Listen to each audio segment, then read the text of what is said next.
ওই 5 জন 5 man committee থেকে একজন বাদ দিলাম না, ছেলেটাকে অ্যারেস্ট করে দিল।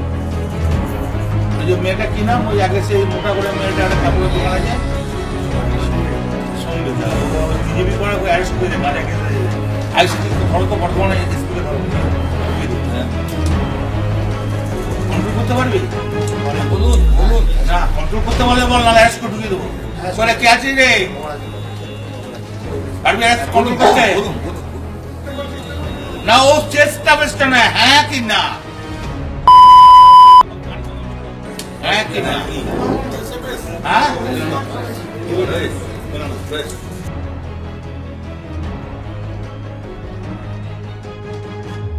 নির্দল প্রার্থী বাড়িতে হুমকি দেয়, তার বাড়িটা ভেঙে চালিয়ে দে, তার বাড়িটা ভেঙে চালিয়ে দে।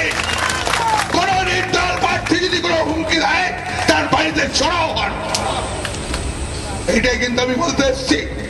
আর আপনাদের সামনে মলয় ঘটক বলবে কোন নির্দল প্রার্থীকে ভোট নয়। আর যদি কোনো প্রশাসন ভাবে নির্দলকে সমর্থন করব, সেই প্রশাসনের পুলিশের উপরে বোম মারুন। আমি বলছি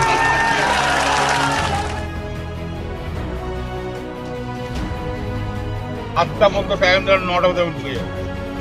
একজনের বাড়ি ঘর রাখবো, চুরমার করে দেবো। এই তো কেষ্ট বসে আছে, ওর পেছনে কেউ কেউ লাগে নানা রকম ভাবে, কিন্তু ভালো সংগঠক, ভালো কাজ করে আমি জানি।